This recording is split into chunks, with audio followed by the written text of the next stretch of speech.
From Washington, the McLaughlin Group, the American original. For over 3 decades, the sharpest minds, best sources, hardest talk. Issue 1, a complex relationship. He's giving me some tips. He's going to help me fit out my bracket, so... and he's going to teach me cricket. Yeah, that's the deal. 4 years ago, President Obama and British Prime Minister David Cameron bonded over basketball. The special relationship seemed both personal and strong. But in 2016, the special relationship is a little more complicated. Enter Jeffrey Goldberg. Writing at The Atlantic magazine, Mr. Goldberg quoted President Obama as lamenting Mr. Cameron's attention towards Libya. Mr. Cameron, Mr. Obama said, had become, quote, distracted by a range of other things, unquote. Britons reacted angrily to the rebuke. Still, the McLaughlin Group spotted the tensions before most. During our December 12, 2014 episode, we noted growing disagreements between the U.S. and the U.K. over defense spending. While those tensions are now resolved, UK-U.S. relations are increasingly complicated. Question, what's wrong here, Pat? Well, I think, Johnny, first off, the President of the United States, even if that's the way he felt, should not be saying that to Mr. Goldberg of The Atlantic, giving his feelings on the relationship with one of our oldest and best and most reliable allies. But the reality is that since the end of the Cold War, your interests have begun somewhat to diverge, and there's no doubt about it in the Middle East. Everybody with the French, the British, the Americans were real hot to intervene in Libya, and then we all walked away from the place and it's gone to hell in a handbasket. So I guess that the President of the United States is miffed with Cameron, but I don't think you say those things to journalists and to say them especially about an ally like the Brits, but there's no question about it. When it comes to defense effort and all the rest of it, the two countries are moving gradually apart. Well, I think that's a pretty mild rebuke, and I think the relationship between Cameron and Obama is very strong. On Libya, the British Parliament is investigating the British involvement in Libya because they were in the forefront of the effort to overturn that regime.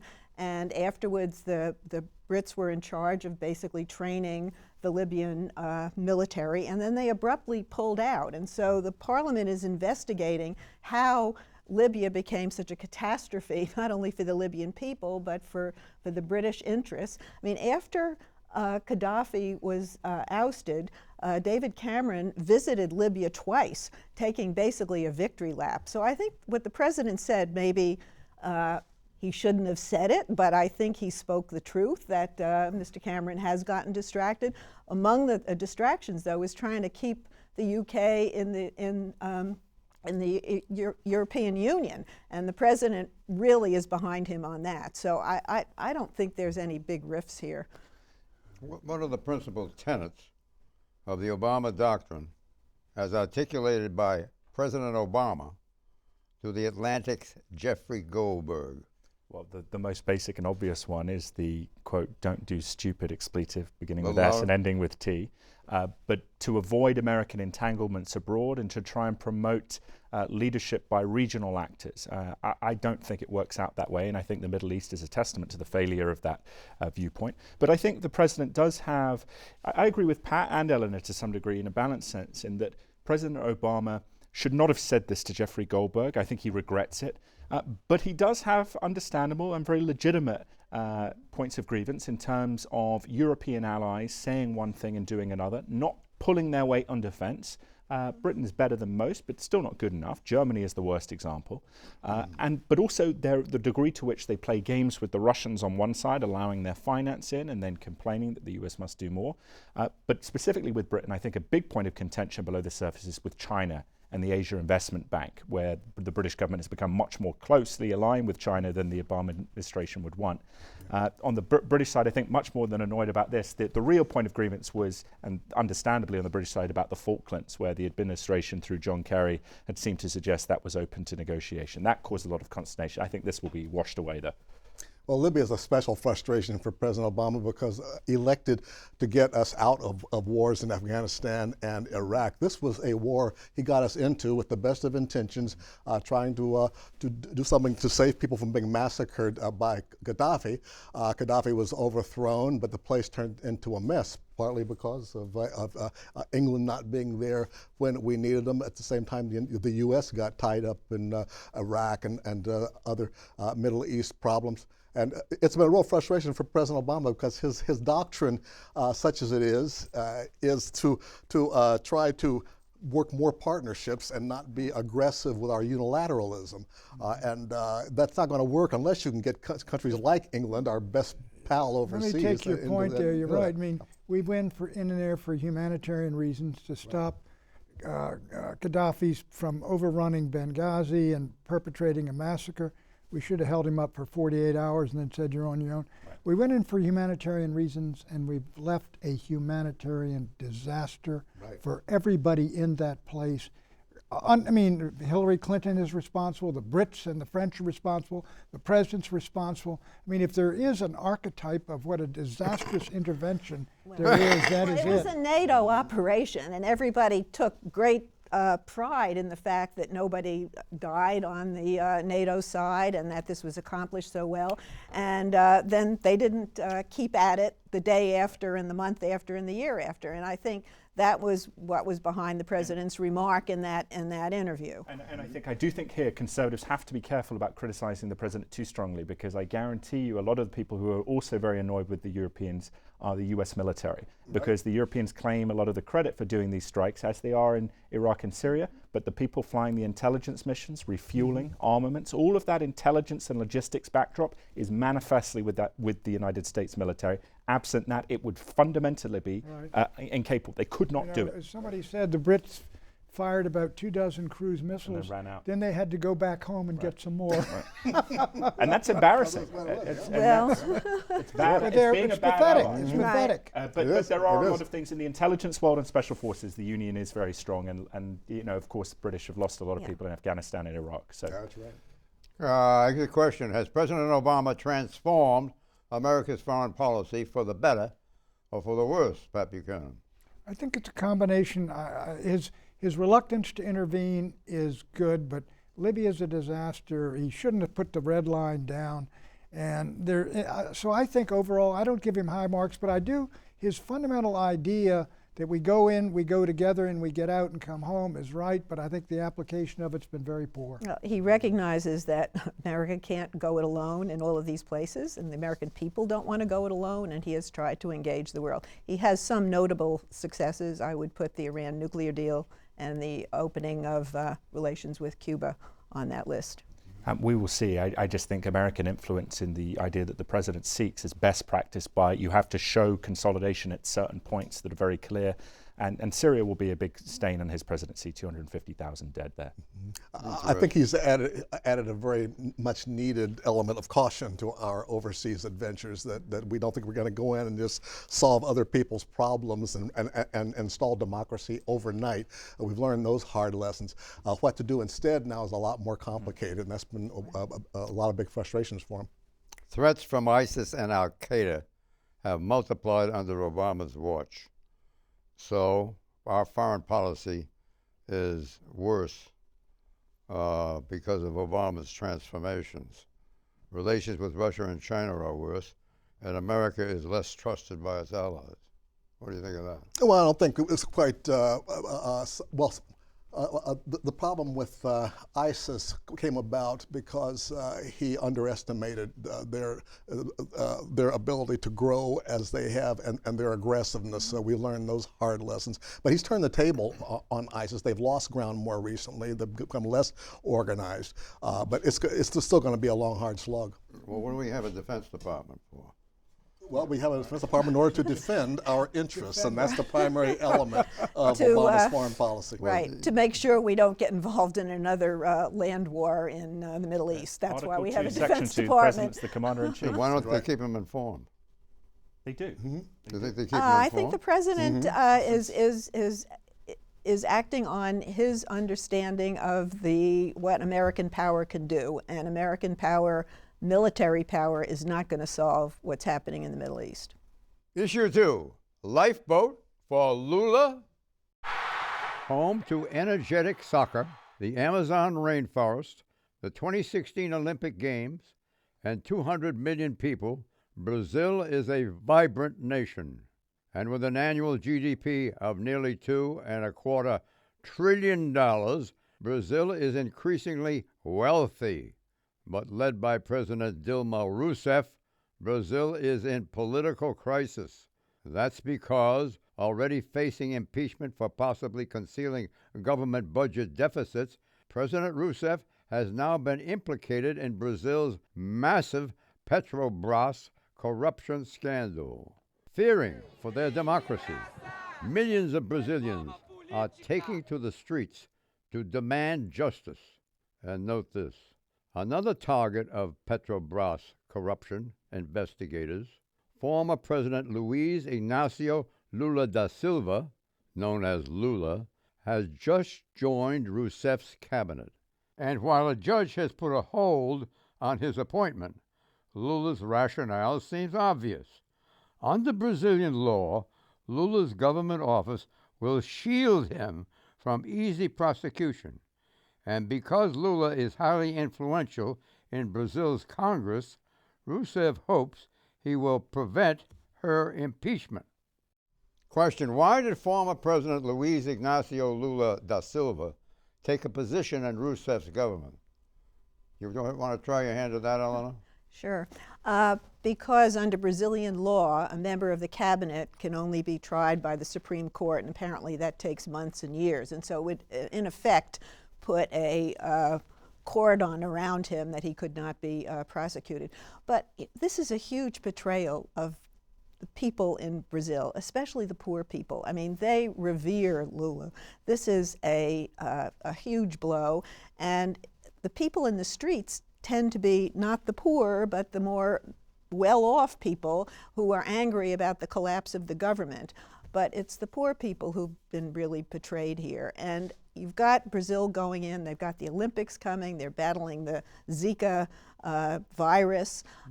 It's hard to see how this government performs. It's essentially paralyzed. John, this is worse than Watergate.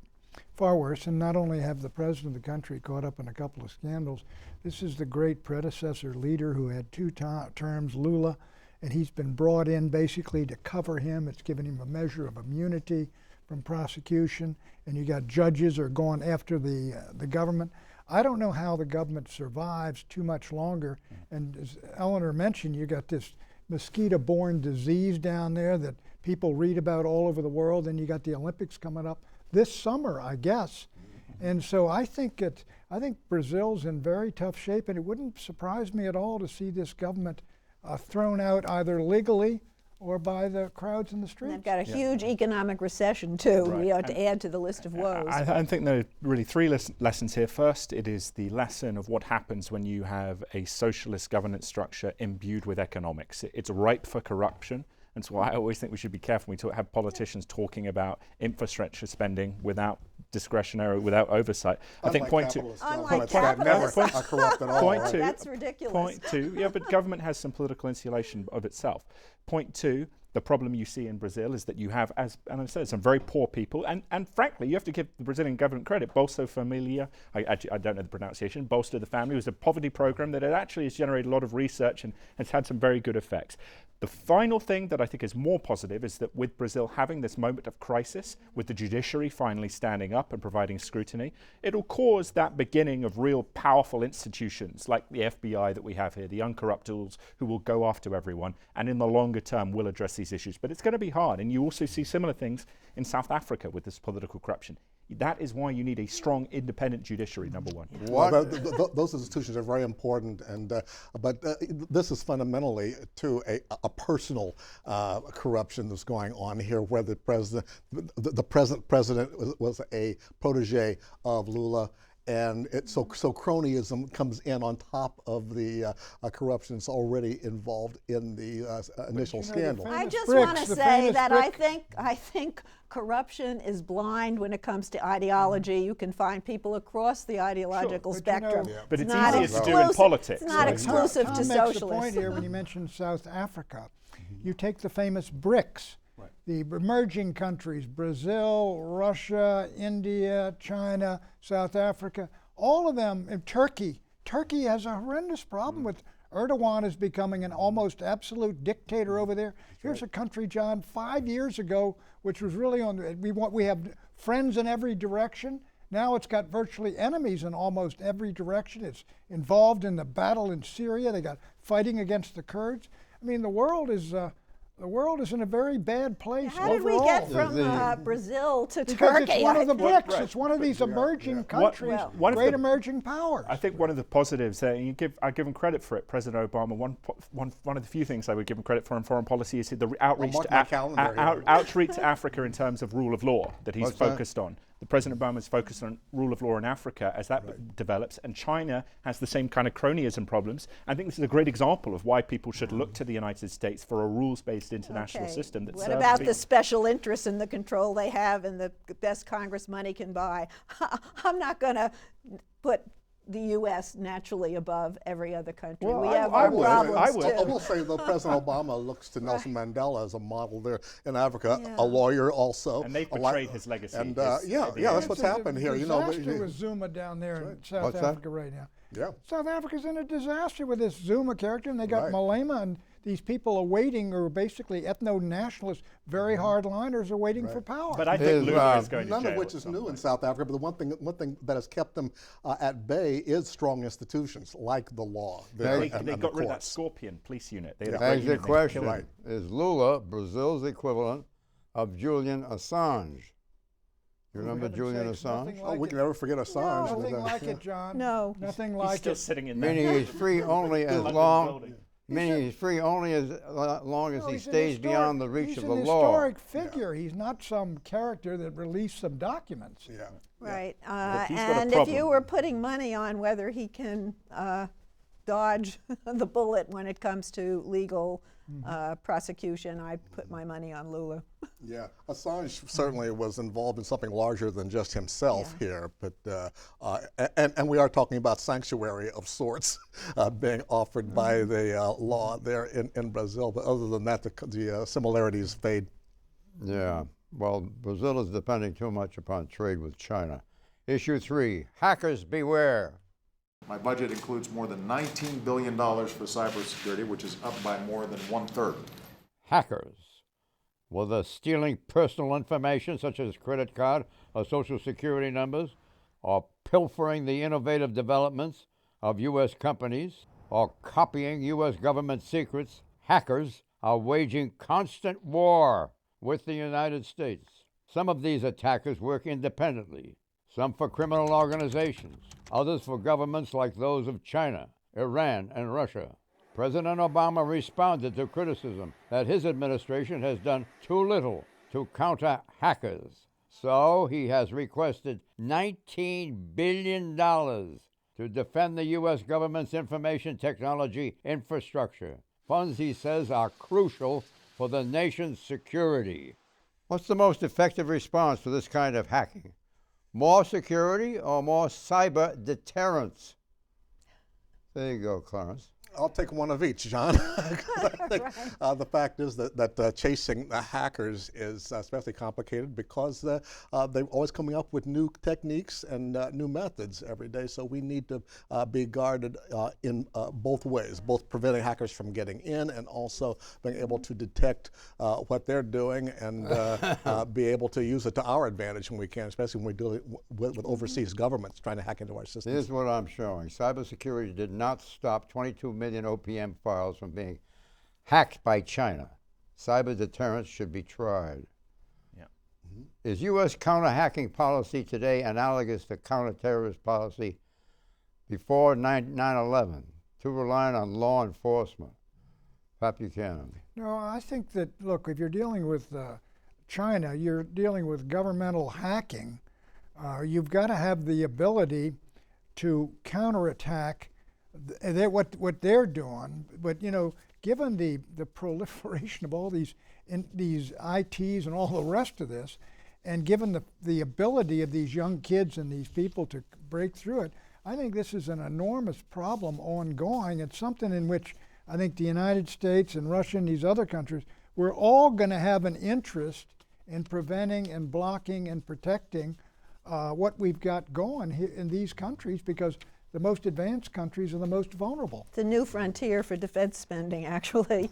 And I think the administration's response now is to sort of let folks who are doing it know that we know they're doing it, and you kind of send back little messages, but to avoid getting into a full cyber warfare. But they're not reading those little messages. I think the problem here is that we have to take more of a stance in deterring these attacks, because the Chinese are playing us for a joke, and the president signs an agreement with him and then they go and break it. Next question.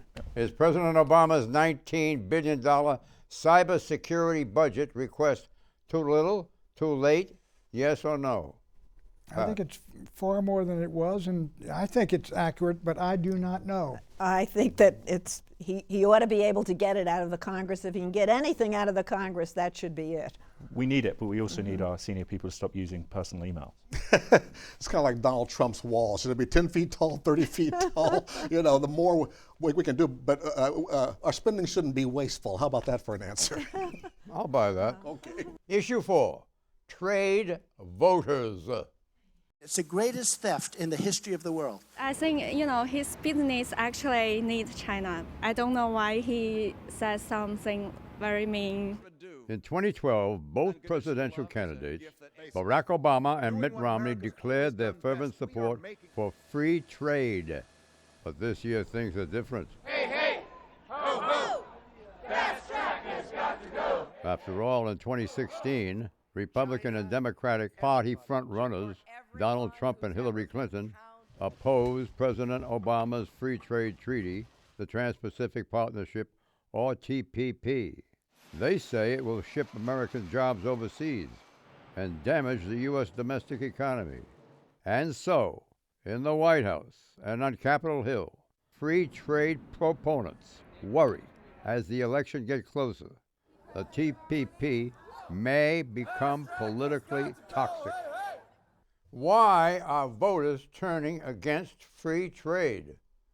Pat Buchanan. Because they've seen the consequences of 25 years of it, which have deindustrialized America, cost us tens of thousands of factories, millions of factory jobs, and it's created basically terrible economic conditions in the key states, John, of Ohio and Michigan and Pennsylvania and Illinois. And these are the states that could decide the presidential election. And Donald Trump is pointing to the trade deficits both parties have produced and the disasters in these parts of the country. And that's the issue, I think, that if Donald Trump could win the presidential election, that is the one he would win it on, and that is where he would win it.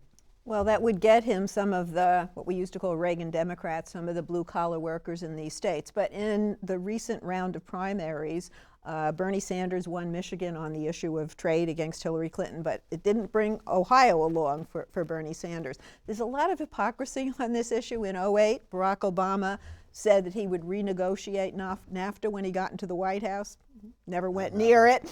And I think there's a lot of suspicion that Hillary Clinton, while she is opposed to the TPP for the moment, if she should become the president, you know, she might evolve on that particular issue. I think trade is responsible for a lot of these losses, but there are so many other dynamics at work, and you cannot put up a wall around the United States. No. And negotiating rules that are beneficial to the U.S. and not to China are what the TPP is about. I think one of the reasons there has been this populist uprising in support of Trump and support of Bernie is that for too long, conservatives such as myself who favor free trade haven't articulated the real specifics. And I think they're pretty obvious, I have to say, Pat, in terms of why free trade is beneficial. Number one, it manifestly has saved American families tens of billions of dollars in terms of reducing their consumer good prices. Number two, it has actually forced productivity increases and forced the United States to invest in economic sectors where we do very well. If you look at China, for example, what does China import from the United States?